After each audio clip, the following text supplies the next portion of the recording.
So what's up mga ka-trippings? Ngayong araw nga ay pupunta tayo sa bayan ng Romblon at samahan nyo kami mamanga sa ganda nito.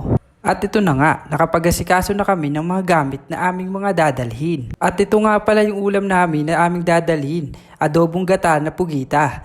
Ito ay masarap at talagang mapapa-extra rice ka. Bago nga ang lahat mga ka-trippings ay pupunta na tayo sa fishport dahil doon nag-aantay ang bangkang sasakyan natin. At ang una nga nating isla pupuntahan ay ang isla na tinatawag nilang fried chicken dito sa bayan ng Romblon.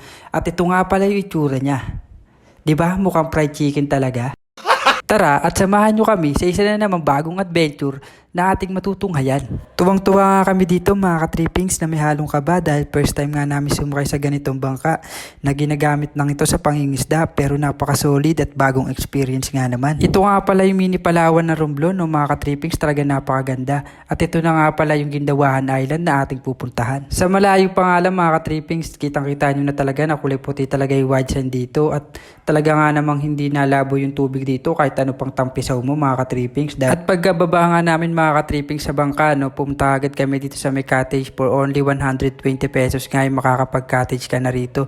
At tamang kain nga lang kami dyan sa may gilid kasi talagang nagutom kami sa haba ng biyahe. Napakarami nga naming nadaan ng mga isla mga ka-trippings, so habang nasa gitna kami ng dagat talaga namang mag-enjoy kayo dito. Talaga nga namang hindi kayo magsisisi sa mga madadaanan nyo rito mga ka-trippings, talagang napaka-solid ng mga tanawin dito. At pagkatapos nga namin kumain mga ka-trippings ay gumayak na kami para maghanap kami ng spot na pwede naming matambayan. Talaga nga namang makikita nyo rito mga ka-trippings, no? Talagang napakalinaw yung tubig rito, hindi kayo magsisisi kasi napakalinaw talaga at napakasarap mag-chill dito. Kaya kung ako sa inyo mga ka-trippings, dapat yun na to subukan. Dito lang nga lang yan sa Gindawahan Island.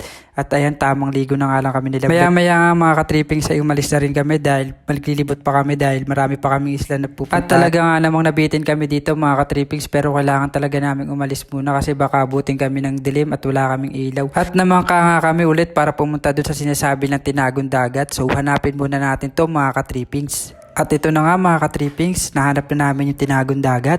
Dito nyo nga lang pala yung matatagpuan sa bayan ng Calatrava, Romblon mga ka-trippings, at talaga nga namang masusulit nyo yung pagligo rito dahil meron din silang cottage dito na napakamura at entrance na napakamura rin. At talaga nga naman makikita nyo na napakalinaw ng mga tubig dito mga ka-trippings.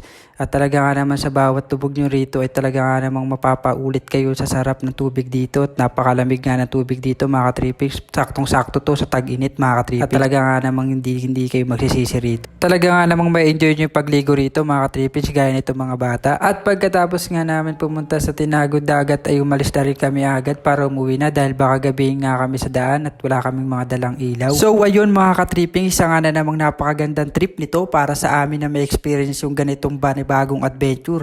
Masasabi mo na lang talagang see you soon Calatrava, Romblon. Kaya nga naman sa mga nagbabalak magbakasyon dyan mga ka-trippings, ano pang hinihintay nyo? Pwede nyo tong puntahan at talaga nga namang marami kayong mapupuntahan dito ng mga isla na pwede nyo pagtambayan.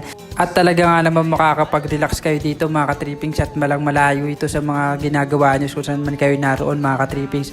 At yun lang, salamat, bye bye!